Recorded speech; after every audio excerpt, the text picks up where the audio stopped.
In this video, we'll be taking a look at 3 NFL games happening on October 13, 2024, and providing you with free team picks and total picks for each one of those games, so 6 picks in total. Welcome back to Cash Out Sports. Let's dive right into it. Oh, and don't forget to subscribe and to click the bell icon to get notified as soon as these videos get released, so that you have more time to plan out your bets as we provide these videos on a daily basis. I can guarantee that you'll have all the important information that you'll need on these 3 NFL games after fully watching this video. One more thing before we start, if you would like to gain access to our best exclusive sports picks to take your journey to the next level, then check out our Patreon in the link down below where we offer our best single picks, parlay picks, and much more. Now let's get started.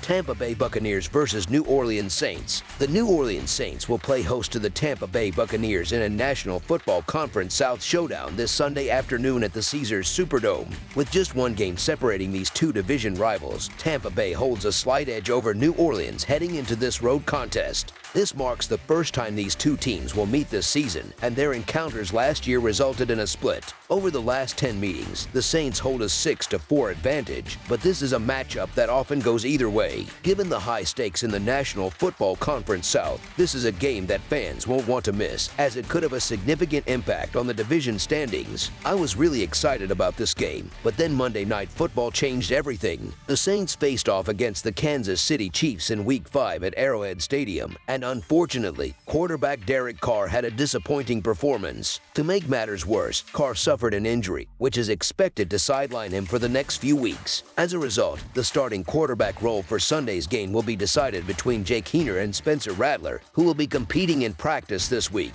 There are rumors swirling in New Orleans that Rattler might be the preferred option to start, and I wouldn't be shocked if he gets the nod. However, no matter who steps in, replacing Carr's productivity on offense will be a difficult task. I anticipate that Alvin Kamara and Jamal Williams will see a significant workload on the ground to help ease the pressure on either Rattler or Heiner. The challenge is that Tampa Bay boasts a formidable rush defense, which could stifle the Saints' ground attack. Last week, Bijan Robinson was limited to just 61 yards on 12 carries against this Bucs defense. Tampa Bay has been a standout team so far this season, with Baker Mayfield leading the Bucs to a solid 3-2 record entering Week 6. Their most recent game against the Atlanta Falcons turned into an offensive shootout, ending with a combined 66 points. Mayfield played exceptionally well, throwing for 3 touchdowns with only 5 incompletions. Despite his strong showing, the Bucs defense struggled to contain Kirk Cousins and the Falcons' passing attack. Initially, I was concerned about how they would fare against Derek Carr in Week 6, but with Carr out, those concerns have eased.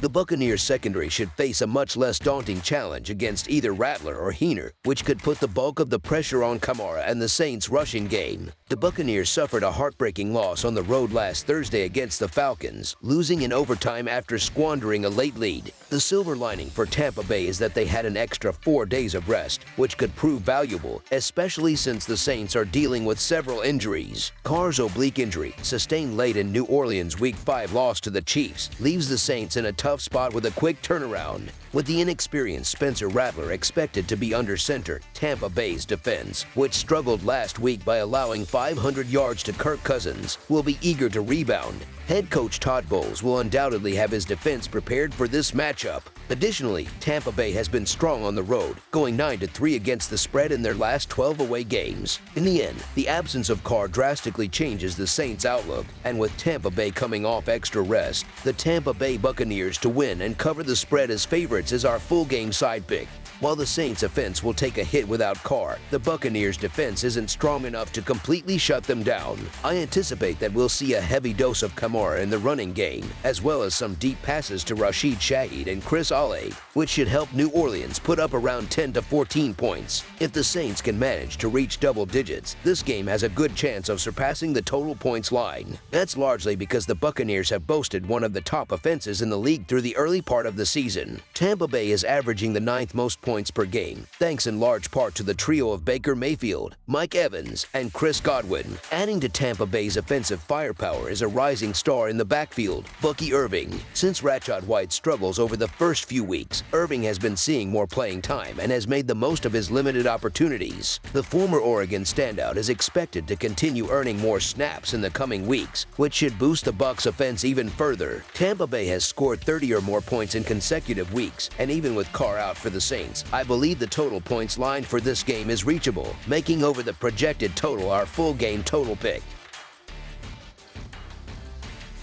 Pittsburgh Steelers versus Las Vegas Raiders. The Pittsburgh Steelers, with a record of 3-2, are heading on the road this Sunday to face the Las Vegas Raiders, who currently stand at 2-3. The Steelers are looking to bounce back after a tough 20-17 loss to the Dallas Cowboys. On the other hand, the Raiders are also reeling from a recent defeat, falling 34-18 to the Denver Broncos. Both teams are aiming to get back on track, but this matchup seems more favorable for Pittsburgh. Although Pittsburgh has faced challenges in recent weeks, they are presented with a strong opportunity to turn things around against a struggling Raiders team. Las Vegas is dealing with significant injuries, with star defensive end Max Crosby likely to be sidelined, and both of their top receivers, Davante Adams and Jacoby Meyers, ruled out. Rookie quarterback Aiden O'Connell will be forced to operate without his primary targets, all while facing the relentless pressure of TJ Watt, who will likely be in his face throughout the game. The Raiders' offense, already inconsistent, will be further weakened by these absences. In addition to these setbacks, Las Vegas has had difficulty establishing the run and will be up against one of the league's best rushing defenses. Pittsburgh, in contrast, should find success on the ground against a Raiders defense that struggles to contain the run.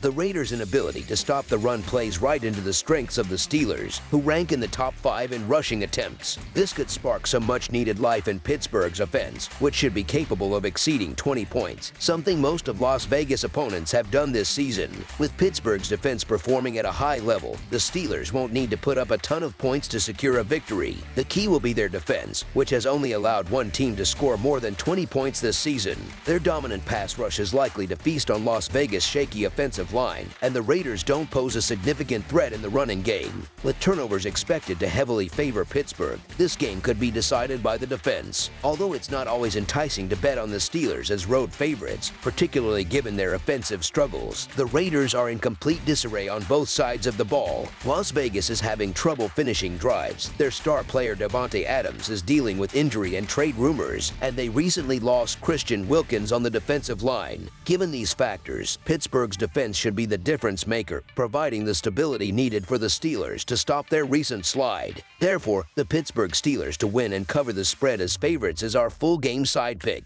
Both the Raiders and Steelers possess two of the league's least effective offenses, but Pittsburgh's strong defense should effectively stifle Las Vegas' offense. The Steelers, meanwhile, will likely focus on running the ball, which will help keep the clock moving and accelerate the pace of the game. Both teams have had their fair share of struggles in the red zone, often settling for field goals instead of touchdowns. This tendency should contribute to a lower scoring game overall. Pittsburgh has hit the under in 4 of their 5 games this season, while Las Vegas is 2-3 in that regard. Historically, the trend of low-scoring affairs between these two teams continues, with the last 4 matchups finishing under the total points. Similarly, 4 of Pittsburgh's 5 games this season have also gone under the projected total. Las Vegas is facing one of the league's best scoring defenses and is likely to struggle offensively, with expectations of scoring no more than 10 points. On the flip side, the Steelers' offense ranks 26th in scoring, and their run-first strategy will drain the clock. Pittsburgh has yet to score more than 24 points in a game this season.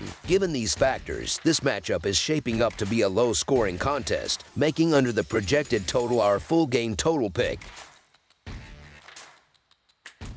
Los Angeles Chargers versus Denver Broncos. We have an action-packed NFL Sunday ahead, and one of the key matchups is set to unfold in the American Football Conference West, where the Los Angeles Chargers will face off against the Denver Broncos. The Broncos managed to sweep the Chargers last season, securing victories on both December 10th and December 31st. This upcoming clash will be an opportunity for Los Angeles to seek revenge, while Denver looks to extend their winning streak against a familiar division rival. A tense American Football Conference West showdown is brewing as the Chargers head to Mile High Stadium to battle the Broncos. Denver, somewhat surprisingly, has rebounded to a 3-2 record after dropping its first 2 games of the season. Unexpected wins over the Tampa Bay Buccaneers and New York Jets helped turn things around.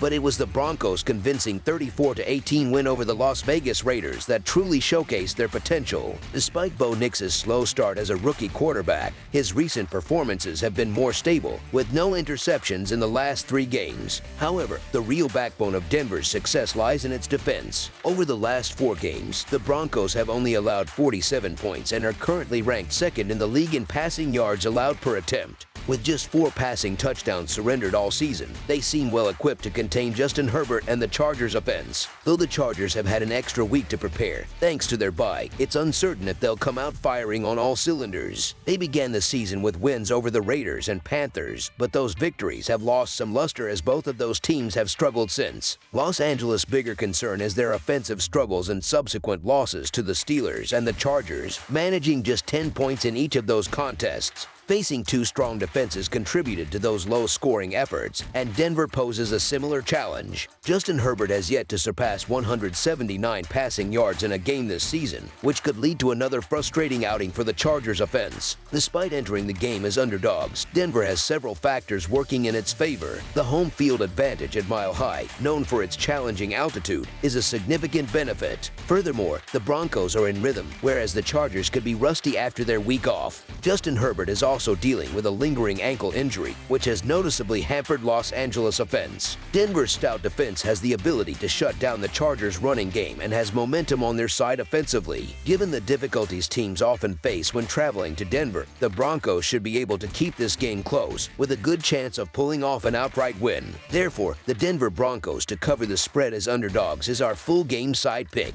Both teams boast top-tier defenses, ranking among the best in the NFL in terms of points allowed. Neither offense has been particularly efficient through the air, which suggests that rushing attacks will dominate the game and help eat up the clock. The Chargers have yet to go over the total points in any of their games this season, standing at 4-0 for the under and are 6-0 for the under dating back to last season. Coming off their bye week is unlikely to suddenly transform them into an offensive powerhouse. Meanwhile, the Broncos have gone under the total in 3 of their last 4 games. One thing is clear, Denver's approach under head coach Jim Harbaugh revolves around establishing the run game and relying on the strength of their offensive line. The Broncos run the ball on 53% of their plays, the second highest rate in the league, just behind Washington's 53.5%. With 2 of the league's best run defenses squaring off, Denver ranks 8th in rushing yards allowed per attempt, and Los Angeles ranks 5th. It's unlikely we'll see many explosive plays through the air. Neither team has a standout receiving core, further limiting the potential for big passing gains. Additionally, both defenses rank in the top 3 when it comes to red zone touchdown percentage, forcing opponents to settle for field goals more often than not. The Chargers' offensive woes continued, having posted back-to-back 10-point performances, and Justin Herbert still seems to be struggling within Jim Harbaugh's system. Herbert has failed to surpass 200 passing yards in any game this season. Now, he faces a Denver defense ranked second against the pass and allowing the 7th fewest yards per carry. On the flip side, Bo Nix has been steady but unspectacular for the Broncos, throwing only 3 touchdowns so far. The Chargers' defense, meanwhile, ranks 5th against the run and has only allowed 5 total touchdowns all season, with no team scoring more than 20 points against them. With both defenses excelling against the run, it's unlikely that strategy will lead to many points being scored. Expect a lot of punts and a clock that keeps moving throughout the game. This matchup has all the hallmarks of a defensive slugfest where scoring opportunities will be scarce. Given the circumstances, it's hard to envision a scenario where the total goes over. In fact, even if the total was set around 30 points, I'd still hesitate to bet on the over. All things considered, with 2 elite defenses and 2 underwhelming offenses taking center stage, under the projected total is our full game total pick. That's all for now, so if you have any other games you would like reviewed, then leave a comment down below with the game you would like analyzed. Subscribe to our channel, leave a like on this video, and we'll get to it as soon as we possibly can. We would also love to hear your opinion on the picks presented to you in this video, whether you agree or disagree with them, so leave a comment down below and do let us know.